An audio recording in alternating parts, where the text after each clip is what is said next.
L'organisation de l'Église. Alfred Kuhn.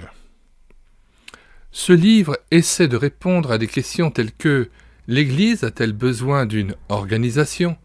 Avons-nous le droit d'appliquer dans l'Église les principes de management qui ont fait leurs preuves dans les entreprises ? Le contenu s'articule autour des thèmes suivants.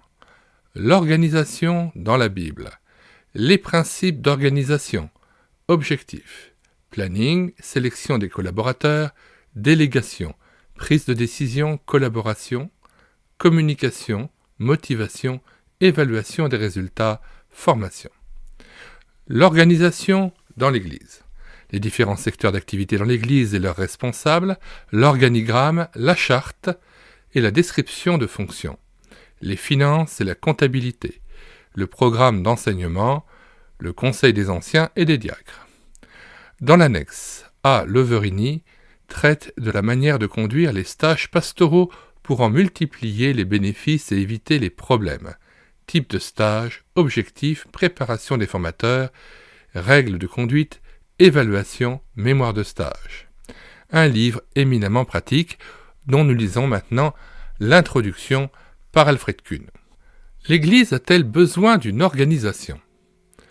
L'Église est à la fois une entité spirituelle, le corps du Christ, et une société d'êtres humains. Elle est dirigée par l'Esprit de Dieu au moyen de la parole de Dieu et d'hommes et de femmes auxquels il a accordé toutes sortes de dons. En tant que société humaine composée d'êtres marqués par la chute, elle obéit aux mêmes règles que toutes les autres sociétés humaines. Elle a des objectifs à atteindre, de l'argent à gérer, des gens à faire vivre harmonieusement ensemble. Elle peut aussi connaître des tensions, des conflits, des divisions. L'histoire de l'Église, aussi celle des églises évangéliques, en témoigne, hélas, suffisamment. Pour atteindre les buts fixés et éviter les tensions, les sociétés humaines ont expérimenté un certain nombre de règles qui constituent ensemble son organisation. Certains groupements nient l'utilité, voire l'opportunité d'une organisation pour l'Église. L'Église, dit-on, n'est pas une organisation, c'est un organisme animé par le Saint-Esprit et dirigé par lui. Il n'y a donc rien à organiser. Il faut tout laisser à la spontanéité. Mais on s'est aperçu que liberté de l'esprit équivalait souvent à laisser aller, désordre, inefficacité. Ne pas s'enquérir des qualifications d'un bon leader signifie généralement laisser n'importe qui s'arroger des droits et s'emparer des postes de responsabilité dans l'Église. Nos problèmes viennent souvent du fait que nous essayons de penser uniquement en termes d'organisme, c'est-à-dire l'unité surnaturelle et invisible du corps, oubliant que l'Église est aussi une organisation. Or, l'Église est à la fois une organisation et un organisme. À cause de cette double nature, elle doit faire face à deux sortes de problèmes. Des problèmes administratifs et des problèmes spirituels. Trop souvent, des conducteurs d'Église tentent de donner des réponses spirituelles à des questions d'organisation et des réponses administratives à des problèmes spirituels. Cet auteur dénonce à ce propos 3 mythes. En fait, Alfred Kuhn cite ici Gangel, K.O., Leadership for Church Education, Chicago Moody Press, 1970, et So You Want to be a Leader, Harrisburg, Christian Publication, 1973, et Competent to Lead, A Guide to Management in Christian Organizations, Chicago Moody Press, 1974. Cet auteur dénonce à ce propos 3 mythes. 1. L'administration n'est pas importante. 2. Elle est inintéressante. 3. Elle n'est pas spirituelle. Puis il leur oppose les données bibliques qui nomment parmi les dons spirituels le don d'administrateur, Kubernetes en grec, cité dans 1 Corinthiens 12, verset 28, les deux autres emplois de ce mot, Actes chapitre 27, verset 11, et Apocalypse chapitre 18, verset 17, se rapportent au capitaine d'un bateau, responsable de toutes les décisions concernant la vie à bord et le pilotage du navire.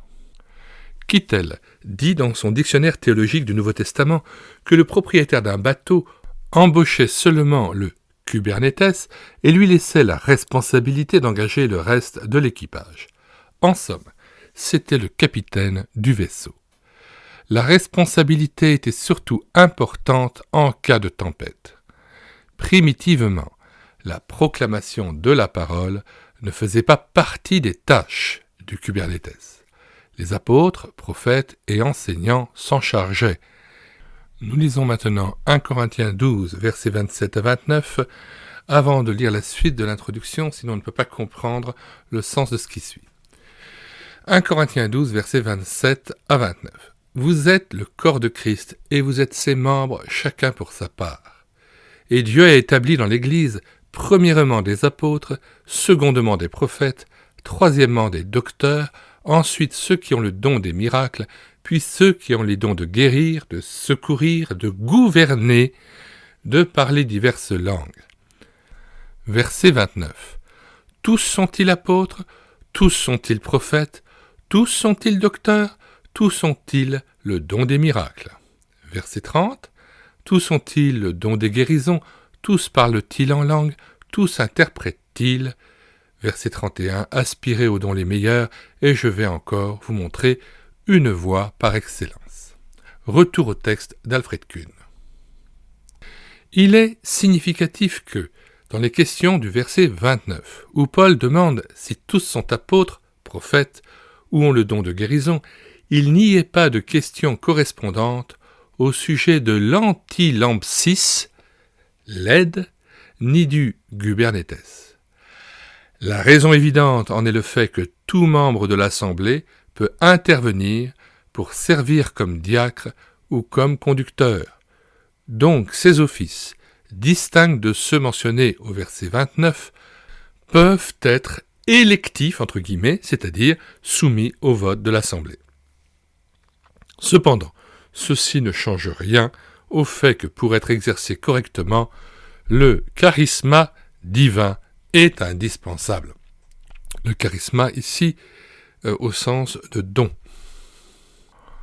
spirituel communiqué par l'Esprit Saint et par Jésus-Christ.